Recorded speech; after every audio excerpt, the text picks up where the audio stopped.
Hey AfterBuzzers, welcome to an all-new Imposters after show here at AFTERBUZZ TV. Tonight we're breaking down Season 1, Episode 6, titled The Maddie Code. We are really starting to love this show. We have a lot to say, so please stay tuned.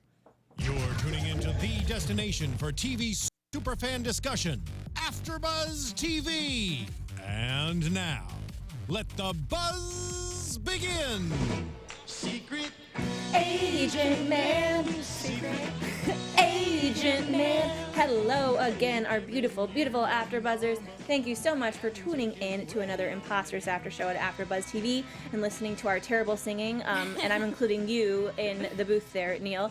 I am your host, Sam Davidson. You can find me on Twitter and Instagram at SamB43, and I'm joined by these two lovely ladies. Please introduce yourselves.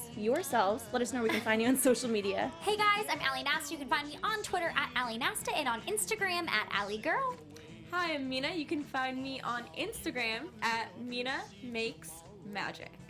And of course, you guys can follow AfterBuzzz TV at AfterBuzzz TV on all social media platforms. Use the hashtag ABTV Imposters. We love talking to you guys so much. All comments, tweets. So please keep them coming. Overall, I know last week we really thought that there was a fire put under the show, like it was ignited. Mm-hmm. And are we thinking it's continuing? Oh, yes. Definitely. Yes. I feel like at the end of this episode, it was totally got my brain rolling. Like, oh my gosh, I don't even know what could happen now. I'm super excited to see where the season's gonna take us. Not that I wasn't before, but I feel like we have more of a reason to be invested now. And the show does such a good job of always leaving us on cliffhangers every single episode, and I think that's why we get so excited to see the start of a new episode is because where it ends. Yes. Intentionally. I agree. And so there's Carlota Lee in the chat. Her mind is blown. No one saw it coming. I don't care what some of you people on Twitter are saying, but I did. Yeah, Sam did. Sam called it. She called it. Look back at previous episodes. Yeah, I did call it, and I literally screamed in the studio. I was like, yes! Yeah, because you said, I think that he's conning her. Mm-hmm. And that's what you totally had it. And How do you know that, though? At what point were you Because I watch so much television that I understand the minds of characters.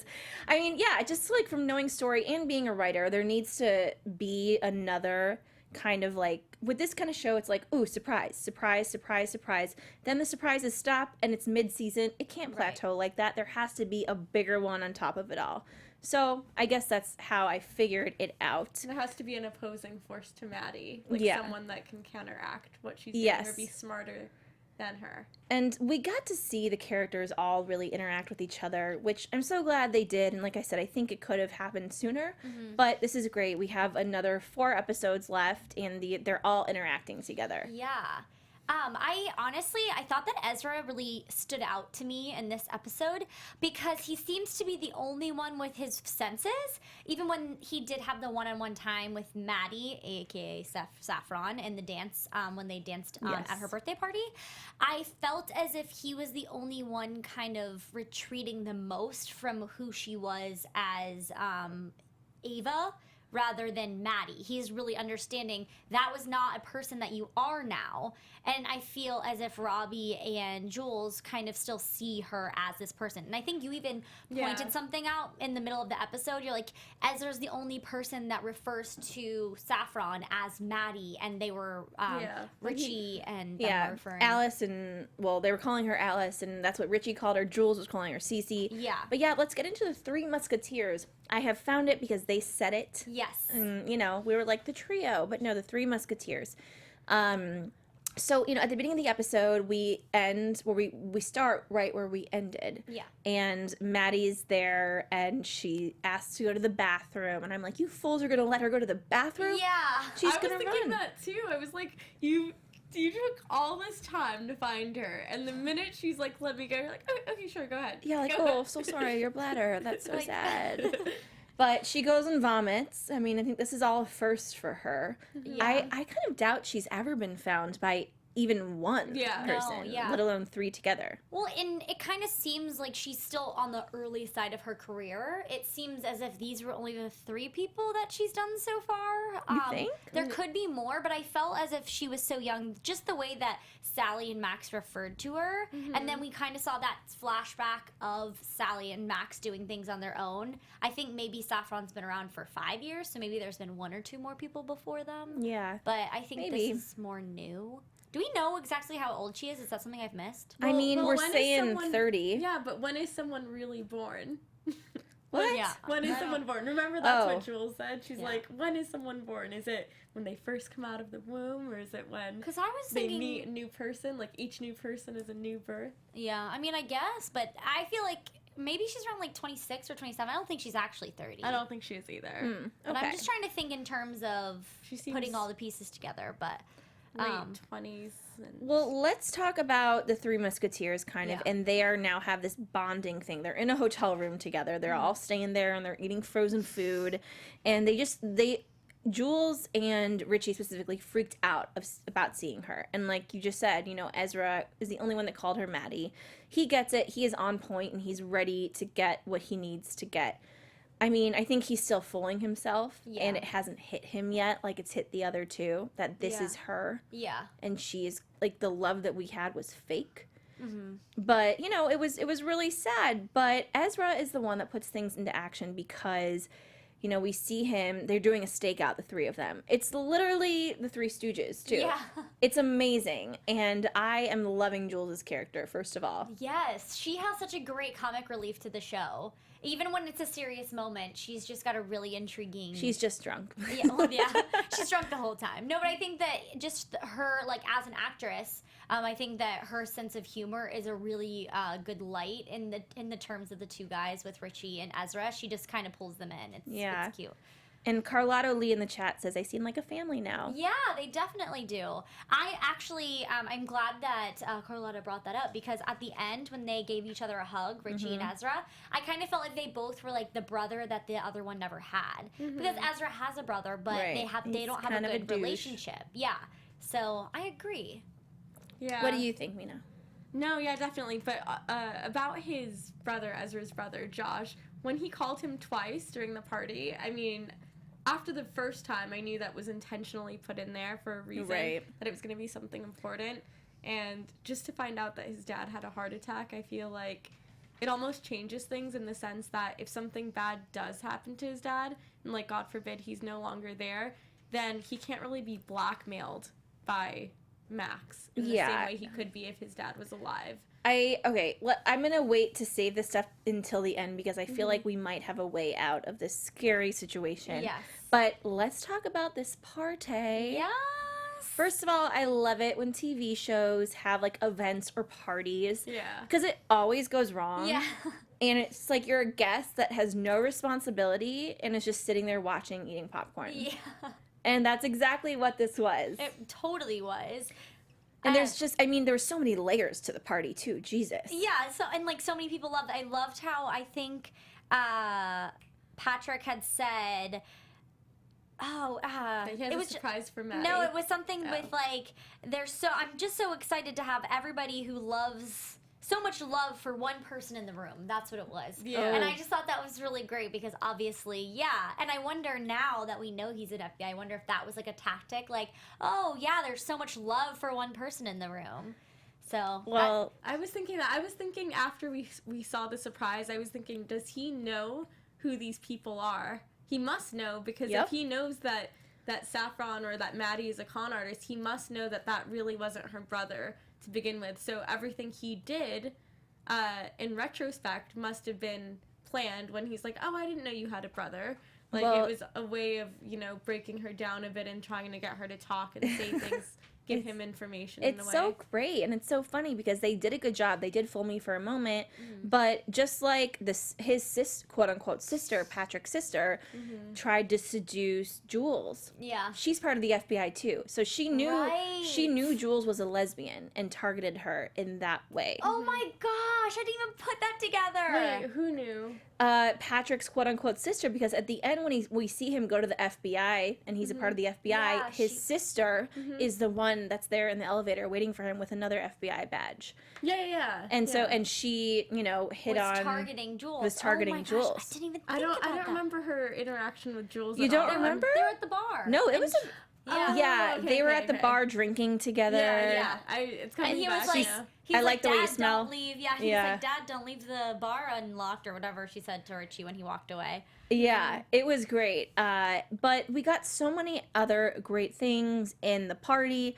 First of which is just in general, Richie being introduced as the bartender. Here's Ezra. Here's Jules, his quote-unquote girlfriend. Yeah.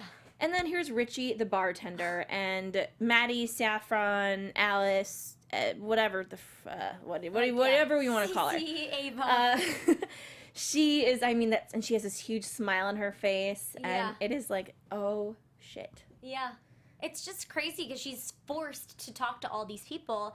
And I think that she's just so used to leaving and never having to see them again. So she's kind of had this redundant way of blocking them out and blocking those emotions and those feelers. And I think that this was just kind of one of those times where she was not realizing how she would feel with all the different interactions she made with everybody. So I like, because you saw her get a little emotional with each person, because I think she thought to herself, you know, every time she stepped away from these people, she just blocked it out and was like moving on. But now that she's having to face these, it was like she was having to like go through these steps of like Ghosts of Christmas Past and like re-meet these characters, and each one of them was just a strange interaction. Jules the most, because they didn't say much. Well, Jules is like the most mysterious so far. Yeah, and I still want to know what Jules's thing is that she doesn't want everyone to know about. Like, what is the thing that Max knows about her? I'm sure we will. Let's talk about each of their individual interactions, and that's, I think, why this episode is called the Maddie Pact. And, you know, they had rules, and Ezra is the first one. He dances with her.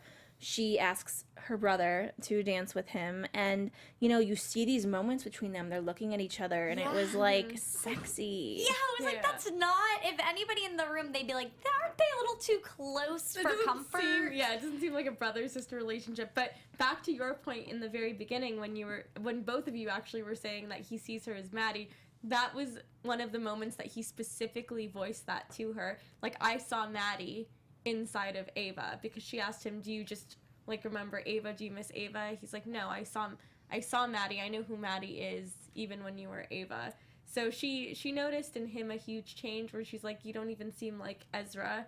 And it's true, like we have seen a progression with his character. He does seem to be like, you know, a bit more grounded, a bit more resourceful now, as opposed to before. He was a bit more naive in the very beginning. He was a bit more trusting. Now he's almost thinking as, you know, a chess grandmaster, planning his steps, you know, 5 times ahead of time, and making sure he doesn't let emotions get in the way of what he really wants. Like, he still is kind enough to not want to mess this up for her. Yeah, I think he's gained confidence. Yeah, definitely. And it's like almost as though he has been so nice his whole life, Ezra. And I think the video that she left him really kind of stuck with him. And it's one of those things where you know what your faults are deep down. Yeah. But you don't want to admit it to yourself, and no one else can talk about it. I think in her video, leaving him, said, you know, I did this to you because you were too nice, and I hope you won't let someone do this to you again. I hope you feel like she felt a little bit bad, it seemed, in the video. And again, she didn't leave a video for anybody else, nor did she necessarily blackmail them. But then we'll get into Max having blackmail on all of them. But I think that Maddie perhaps was falling for Ezra back then too. Right. And just like kind of like the Patrick situation. Yeah. Like, and she felt she needed to give him some kind of explanation. Whereas the others, she just pieced. Yeah, because she even said, well, we'll get into Richie, but just really quick, there's a piece where she was like, oh gosh, he's so ridiculous or something. They didn't have that connection that Ezra and Maddie or Ava had. Yeah. But also too, something that Ezra kind of, that whole interaction was strange because she definitely knows how to make them all like tick and almost give in, because I felt like she was even conning him when they were dancing with each other. Even though she doesn't have to con them anymore, she was kind of using that like slyness to kind of bring him in. Ezra and reel him in. mentioned that. Ezra mentioned, you're giving me the look that you give me to show me that you get something that only you and I could possibly get. Or something like that. Yeah. Oh. So... When he was, when she was looking at Patrick. Yeah. And she's, you know, I am not the guy you thought I was, and I've changed. And she's like, yes, you did. And I think in a way, she almost wanted him to say, yes, it's you. What does he call her? Her name when Ava? Ava. Oh. You know, oh yeah, it's Ava that I missed, like the other two did. Right. But he said, even from the beginning, in the first scene in the diner, that he sees someone else. Yeah. But the other two said they see their love in her, but he goes, no, I see somebody else besides her. Yeah, that's so crazy. And I feel like that's, we can get into that in predictions, but I think that's another thing that you predicted that's, like, coming to fruition. Because you said something about how, like, it's going to be Ezra, and I feel like, right? Yeah, I mean, it could be that, I did say that, and it could be that the story started with him, and, like, that was the inciting incident, but I don't think so. Yeah. And I think that we're seeing him kind of grow into somebody, and it was almost like she was testing him when they were dancing. Right. And, no, definitely. Yeah, and he was like, no, Ava is nobody. This is Maddie. Yeah. And he hates her. Yeah, it definitely does not have the liking for her anymore. Yeah. Let's talk about Richie and Maddie. First of all, I just want to say, before they even had their interaction, he was just, like, his smile is so cute. His character and the way he portrays it, there's just this, like, really innocent charm to him. And even though he's kind of supposed to be that football player guy, I feel like he's just innocent and sweet. Oh, God, that's what they all want you to think. That smile, though. I don't think he's innocent, but he definitely really he has a heart. He's endearing. He's endearing. But getting back to their thing, I just thought that he was super cute. But it was a little, really, not a little, very, very creepy, this whole wig situation. And I called it. I literally, when he gave her the bag, I knew it was a blonde wig. I kept calling him, like, it's gonna be a wig, it's gonna be a wig. Yeah. Because he said he needed a closure, so I was thinking they're gonna do something weird right now. It was so strange. It was, because, you know, we, at this point, because Jules is so drunk, think that she is the one that has truly lost it, but no, it's Richie, who, low-key, has been carrying a blonde wig around with him. What? And even Ezra said, you really did that? I never questioned where he got the wig from either. I never thought, okay, did he just, like, get it? I think it was behind the bar, and he brought it. Yeah, he brought definitely it. did. It was, like, something he's had in, like, his closet. At first I said, I was like, oh my God. Is it her blonde wig? Well, I don't think so. I think maybe he bought it and he's been holding on to it where he would have that right moment to get this redemption back. Wear this. Yeah. No, I think he probably hid it behind the bar and was just keeping it and just stashing it secretively. But I think that when he gave it to her, and even the other two said, did you give her the wig? It was like, it's been talked about, and he promised he wouldn't do it. And he did. Do you think that there are security cameras in the house because he's in the FBI and they can go back to the tapes and record the party and see what's going on at the party? Probably, but my big question is, why are they targeting them, their victims? Yeah, I was wondering that too, but the only reason I would think they would target them is because of... Well, I was thinking in terms of Ezra because of his company, so they would need to get him. But other than that, I'm on the same boat. I don't know. I mean, maybe it's easier to get to the doctor through Maddie. But my question is, what does the doctor have against someone in the FBI? Well, he doesn't know he's in the FBI. Yeah. That's the thing. I think that... But how would their paths have even crossed? Because the FBI targeted them. Yeah. And the they FBI found... targeted who? The doctor, they targeted Saffron, Maddie. Like, they targeted her. I said when they met, how fortuitous. Like, they just happened to meet randomly, and I don't think she was... At first, I thought she was targeting him. And then I said, no, it's weird. Maybe he was targeting her because he just kept on talking about how he's rich independently and, not a lot of explanation. And then, like, she saw that in her eyes started, like, glowing. Like, now you're someone that I could either, one, be with, or two... you know, do something terrible to with the whole doctor thing. Yeah, it was a little too good to be true, also. Yeah. All of his... Except I fell for it easily. Oh, me too. No, but you kind of had your whereabouts. You were worried. I know. That's one of my problems. Like, I know, but I just keep on going. Like, maybe whatever. I'm wrong. Just like Richie, he's journeying. He's journeying, Yeah. and he wants to go on this journey alone. But he doesn't. Yeah. Oh, random question. Does anyone ever see some kind of sexual vibes between Richie and Jules? Well, okay, so I kind of have seen that, but I've also seen that I've seen it between with Ezra and Jules. Yeah. See, I don't see it between Ezra and Jules, but with Richie and Jules specifically, I don't know. I think they might do it and then be like gross. I felt something with Ezra and Jules for sure. Oh, I never saw that one. I saw that one when they were like canoodling on the like there was like a love sack in her apartment, and they were just getting to know each other. Yeah. And like I thought that was them like kind of flirting, and I thought I saw a bond between them. But I also see it with Richie and her too. So maybe Jules is just undeniable. Yeah. I mean, I'm a big fan of hers now. Like, I really love like her. that character. She went crazy this episode. I mean, alcohol is not good for Jules. We've established that. Yes, and as we saw, Max did come to the rescue. I'm like, you know what, dude? You're not that scary. You were just eating a weed brownie.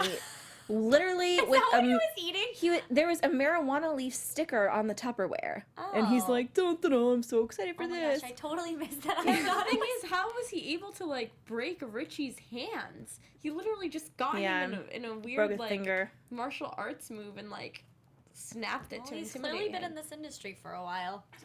Yeah, he has some secrets, and What he's is just like way too chill. Like, I don't know, he's way too chill about this whole thing. Yeah. And also, this woman that he apparently kind of loved might just- be dead, and it's just He's just like, oh, sorry, writing her off. Where's he Lenny Cohen? I want to know where she's at. Is she Yeah. still with Sally? That's true. Yeah, she's probably. I'm surprised she She'll didn't get come back. involved with this. I'm sure she will. Like, I'm sure we'll see her in the next couple episodes chasing after the what is it? The Three Musketeers. Yes, the Three Musketeers. Again, let's touch on Maddie and Patrick before we know who Patrick is, right? Yeah. I mean, before I knew he was an FBI agent, I was just thinking how much they were falling for each other, and I thought, wow. But before I thought, wow, this is great, I did question when he was doing the birthday speech about how he was in love and how and I was just thinking, it's only been 2 weeks. How are you? That's why you asked. Yeah, I said, okay, so it's been 2 weeks since they've been together, and he's already saying he loves her in front of a large group of people. He's throwing her birthday parties with people she doesn't even know. It's all of his friends. And then he had fireworks for him. Like, geez, this man falls quick. So, like, that kind of, like, threw my radar, kind of like, what's going on here? Well, I don't know if any of you have seen The Bachelor, but, you know, it's like Corinne. She must have a platinum vagine. There's something about this girl, but there is something about her. Corinne is so entertaining. Oh, God, she is. I mean, only if Maddie could be Corinne. That's the goal in life, I think. Love Corinne. Yes. But she is so special to everybody. But we didn't really see the courtship with the other three people. We just knew it happened fast. Yeah. And it has been happening fast with this dude, Patrick. But I thought to myself, he seemed skeptical, and then he kind of threw himself back in. And the real question is he Maddie? Like, is he another FBI? He's an FBI guy, but could he be having feelings for her? Right. Like, he's kind of in the same boat where he's got to, like, crack this case, but at the same time he's falling for her. Yeah. I could totally see that happening. I feel as if the emotions seem really genuine, but at the same time, I mean... Maybe he's just so good at what he does. Yeah, but... Like she is. Yeah, but I mean, and I also thought that this whole trip to go away, you could see Maddie's eyes was thinking, this is a way for me to get out of the doctor's sight without him knowing where we go. And so I thought that was kind of going to be, before we found out he was an FBI agent, I thought that was going to be where she's going to open up to Patrick and kind of give him a little bit more like synopsis of who she is and what she's doing, in terms of the fact that she now would be in a place that the doctor technically wouldn't know where she was. But the doctor knows all. But also, too, what confuses me about that is that if he knows everything of everybody's whereabouts, how did he not know that Patrick was in the FBI? Yeah. You know? Because, I mean, Richie found found him out so so well. quickly. And so fast. And then it's just kind of like, that's the one piece that I'm kind of trying to figure out how these all intertwine and connect with each other.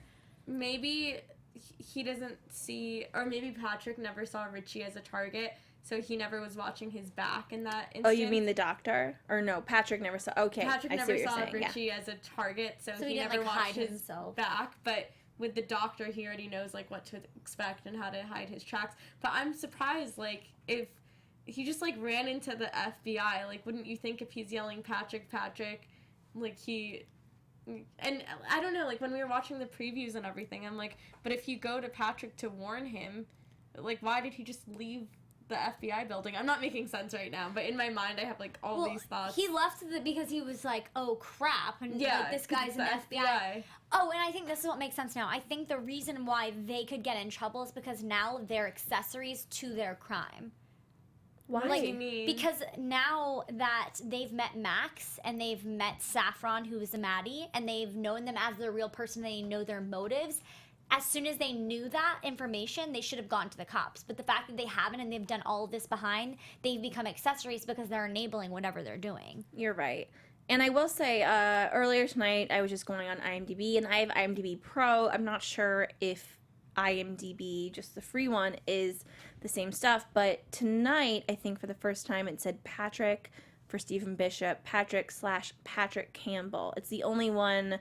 Well, I mean, they do have Richard/Richie, but the thing, the Patrick Campbell, I saw it tonight, and I go, why did they do that? Like, is he somebody else that we don't know about? Yeah, interesting. What do you mean? Just because of the last name? Yeah, because everyone else, they have a first name, and this one, it says his first name, then a slash. Maybe he owns, like, Campbell Soups. I'm kidding. That's why like, so I think he would have mentioned it. Yeah. No, he's in the FBI, so that, I don't know, the way it was written, it tipped me off just a little bit, even though, like I said, it says Richard/Richie, but I think this one specifically, where it says Patrick/Patrick Campbell, was kind of an interesting... Yeah, like he's technically two separate people, obviously, because he's got his FBI character slash the person he actually is. Yeah, exactly. And so Ezra, again, back to him, he gets these calls from his brother, and his father has had a heart attack. And I think we even hear again about the stuff his father has done. Not only does he have a woman on the side that he's had for years, but his company also, what did he say? It's built on a stolen patent idea. Yes, it's built on a stolen patent idea. So he's not a great guy. No.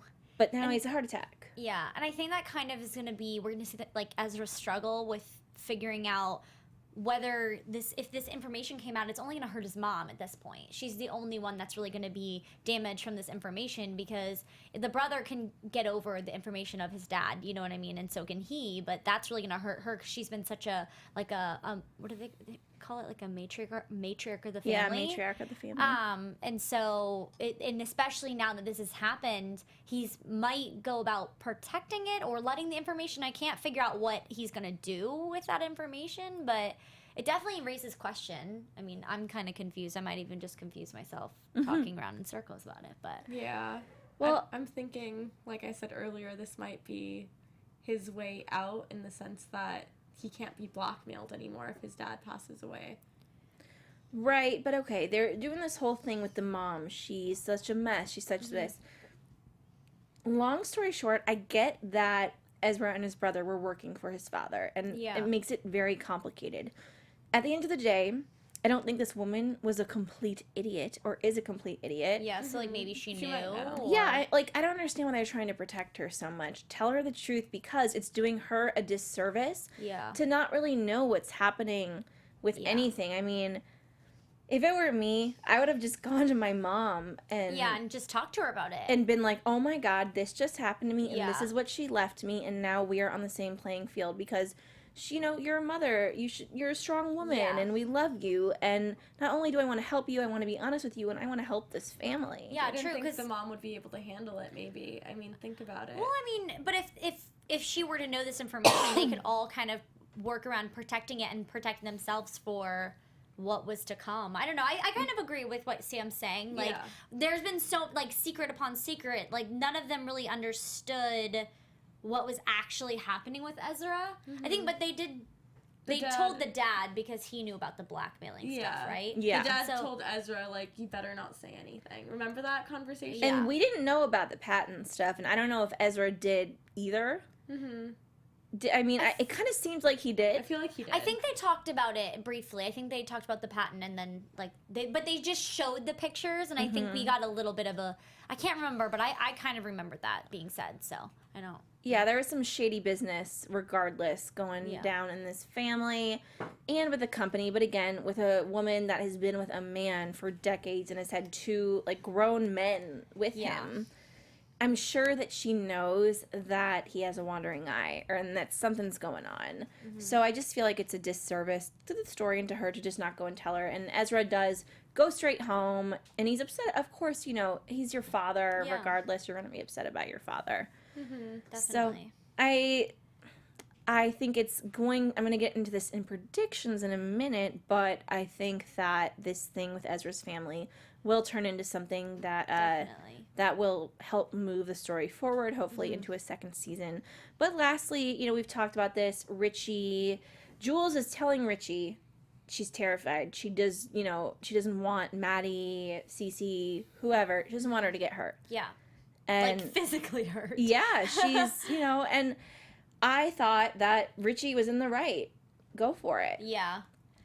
And he did. And then he finds out, yeah, Patrick is in the FBI. Yeah. I kind of think when this whole situation played out, it's kind of the whole thing of not telling anybody. They keep keeping this to themselves. But this could be their perfect opportunity to be like, hey, you know, this is what's going on. We don't really know, but our lives are at stake. Yours might be at stake at this point. Like, I don't really know what's happening. And this could get them out of that whole scary situation.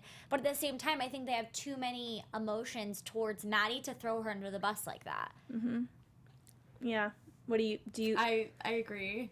Do you think that there's any of them out of the 3 that would throw her under the bus? Jules, if it had to be one. Yeah, if it had to be one of them, I think it would be Jules, just because she's so emotionally riled up. I feel like it But could she did pull Richie back, though, at the end. Yeah, because she didn't want her to get thrown under. So I think if anything, it could be Richie because he had that last interaction and she wasn't able to basically tell him that she still loved him. Right. So I think he has a An little bit ego of thing. resentment towards her because he was really heartbroken. So I think if anything, Ezra's still trying to figure it all out, and I think that Richie's a little bit more like he'll go after what he wants, and so maybe this would be something that he would get some He's revenge impulsive. on. I don't know. I mean, obviously we still have so much to uncover in all these characters. Like their development hasn't even started yet, so it'll be really intriguing to see where it takes them. Absolutely. On that note, let's get into some predictions. Let's do it. And now, your AfterBuzz TV predictions. Who wants to start, ladies?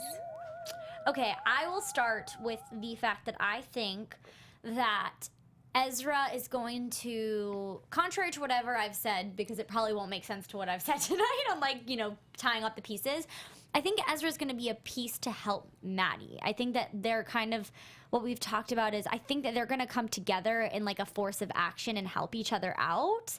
And I don't necessarily think it'll be in like a love way, but I think it'll be something that she can help Ezra get out of whatever family situation he's in, and she can help her try to get out of this crazy situation and maybe somehow like be herself as Maddie. Going into other ends of the spectrum, I think that Patrick, I don't know exactly what's going to happen with Patrick and Richie, but maybe Richie might go to Patrick and like they'll have a talk about it, but I don't know. I think my main one is the Ezra one, because the ones I'm saying right now might contradict what I'm actually feeling when I see the next episode, so I'll stick with that one for now. Okay. Mina? When Patrick takes Maddie on vacation, I don't think it's going to be like one of those bachelor tropical vacations. I think it's going to be a way of him cornering her, and there's going to be some sort of setup there. So I think that it's just like, if Maddie doesn't say something soon and open up to him and be honest, I think that's the end of Maddie, like jail time. Actually, I whatever think time. bouncing off of that, I think contrary to what you're saying, that Maddie will actually tell him and come out about it, and he'll kind of be shocked that she's actually exposing this information so soon. Yeah. I kind of. I know that she will eventually. I just don't know if she's gonna do it in time. Right. That's my biggest concern right now. And also, like, it looks like she can't take the lies anymore, because even earlier with Patrick, I think this was either last episode or the episode before that, she told Patrick, I can't tell you blah blah blah because I want to be honest with you, and I can't be honest with you if I tell you. So Yeah. she's all about honesty with Patrick, or just not telling the truth, but I don't think she like really lies to him up front. Yeah, absolutely. And I mean, she is fooled. Yes. Like she has fooled so many others. Sadly, I don't think the Patrick, Saffron, Maddie relationship is real for him. And so I think that now that we've seen this new Ezra, and I think his father is going to die, and he quite possibly might be taking over his business and kind of come to heads with his brother about it. And I like it. yeah, and so he's going to be inheriting some money, and I do think we'll see the father again, maybe very briefly, and then he will pass away. But I think that he's growing into this new person, and Maddie is going to like that person, because she already did. We said, of the three, she still has that inklet, or had that inklet that connected her to him. So I feel like there's still a door open there, and maybe those two could be what we are calling the imposters, because again, it is plural. It's not imposter. It's That is imposters, true. plural. And I forget what the poster looks like, you know, that's the billboards, everything, but one of them is pulling the other. I think it's Ezra pulling her. So I don't know. I think there's a lot of telling stuff in that, which is really cool. I think that Sally will come back, and I think Max will go bye-bye. Yeah. And Bye-bye in what way? dead. Yeah. Okay. And I'm I not wasn't sure if you meant escape. I'm not that upset about it. And I still feel something, I don't know, between Richie and Jules. And I think that all these stories are going to come together, and somehow Ezra will save the day, but will end up going on a journey of being an imposter.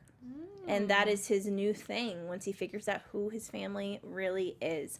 So thank you Love all it. so much for tuning in. We're really loving the show and loving interacting with all of you, chatting about it. So for one more time, guys, where can they find you on social media? You can find me on Twitter at Ally Nasta and on Instagram at Ally Girl. And if you're interested in any other after shows, be sure to tune in on Thursdays to watch Sun Records. This week we'll be recording at 10 p.m.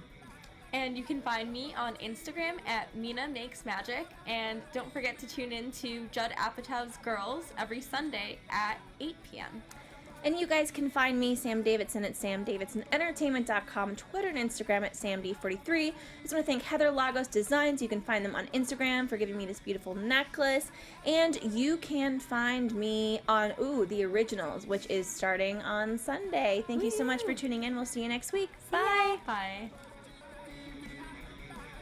From executive producers Maria Menounos, Kevin Undergaro, Phil Svitek, and the entire AfterBuzz TV staff, we would like to thank you for listening to the AfterBuzz TV network. To watch or listen to other after shows and post comments or questions, be sure to visit AfterBuzzTV.com. I'm Sir Richard Wentworth, and this has been a presentation of AfterBuzz TV. Buzz you later. The views expressed herein are those of the hosts only and do not necessarily reflect the views of AfterBuzz TV or its owners or principals.